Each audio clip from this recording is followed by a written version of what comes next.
आज मैं तिहाड़ जेल में हमारे नेशनल कन्वीनर और दिल्ली के लोकप्रिय मुख्यमंत्री श्री अरविंद केजरीवाल जी को मिलके आया हूं। सबसे पहले परिवार की बातें हुई।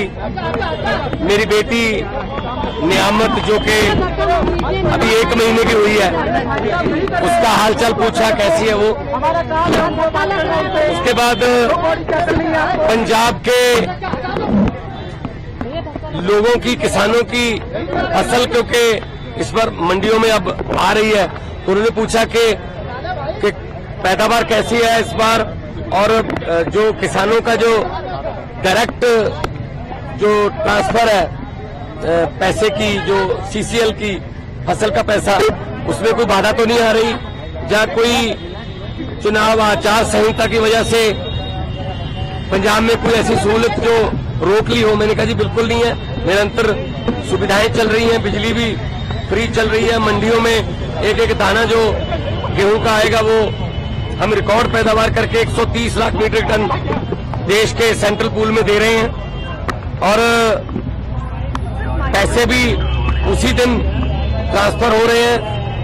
और जो हाड़ी बोलते हैं पंजाबी में इसको, तो ये गेहूं का सीजन जो है वो अभी चरम सीमा पे है। 2-4 दिन में जो सीजन है खत्म हो जाएगा। और सबसे बड़ी बात जो आज मैं आपको बतानी चाहता हूं, जो मैं अरविंद केजरीवाल जी को बताई, कि आज ही रिजल्ट आए हैं पंजाब में सरकारी स्कूल के 158 बच्चों ने 158 सरकारी स्कूलों के 158 बच्चों ने जेईई का परिणाम जो मेन होता है वो पास कर लिया। ये पहली बार हुआ है। इस पर अरविंद केजरीवाल जी बहुत खुश हुए और उन्होंने कहा यही शिक्षा क्रांति हमारे सपनों में थी। उन्होंने कहा कि मेरी तरफ से सभी सरकारी अध्यापकों को और जो 158 बच्चे जिन्होंने जेईई क्लियर किया, उनके माता पिता को, उनके पेरेंट्स को मेरी तरफ से बधाई देना। तो ये पहली बार हुआ है कि सरकारी स्कूलों के बच्चों ने जेईई का परिणाम क्लियर किया, और ये हमारा सपना सच होने वाली बात है। और उन्होंने दिल्ली के बारे में और देश के बारे में पूछा। मैंने कहा जी मैं गुजरात होके आया हूं, भरूच और भावनगर, माइंड ब्लोइंग रिस्पॉन्स है, और लोग, पूरे देश के लोग ये कह रहे हैं कि ये गलत किया अरविंद केजरीवाल के साथ कि उनको पकड़ के अंदर कर दिया।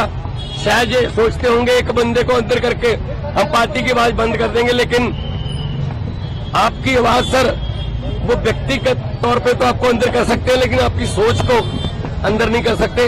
तो हम असम में भी गया, उन्होंने मुझे कहा कि दिल्ली भी आना, और दिल्ली के जो प्रचारक हैं उनको पंजाब में भी लेके जाना है, और कहीं भी इंडिया गठबंधन का कोई, हमारा पार्टी का कोई नेता, अगर वो असम हो, चाहे वो गुजरात हो, चाहे वो महाराष्ट्र हो, चाहे वो यूपी हो, बिहार हो, कहीं भी वो बुलाए, हमने जाना है।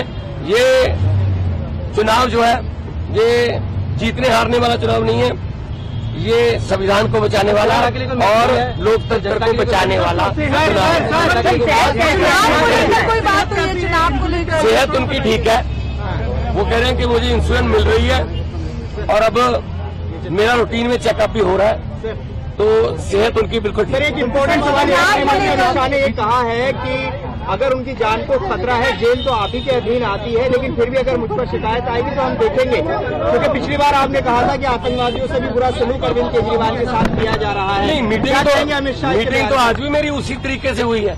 शीशा, दोनों तरफ जालियां और इंटरकॉम फोन, मीटिंग तो उसी तरीके से हुई है। ये इन्होंने शायद ये मन में धार रखा है कि हम सीधा नहीं मिलने देंगे।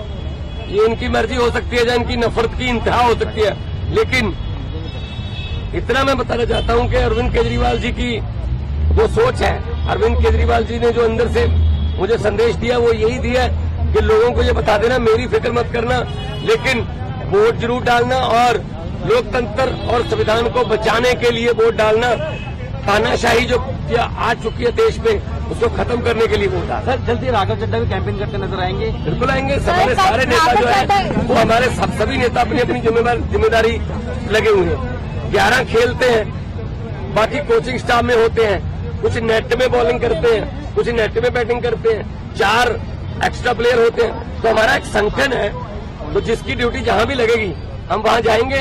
और 4 जून को आम आदमी पार्टी भारत की एक बहुत बड़ी शक्तिशाली राजनीतिक शक्ति बन के उभरेगी। अगर आप ये वीडियो YouTube पर देख रहे हैं तो हमारे चैनल को सब्सक्राइब करें और बेल आइकन को दबाना ना भूलें। अगर आप Facebook पर ये वीडियो देख रहे हैं तो हमारे पेज को लाइक करें।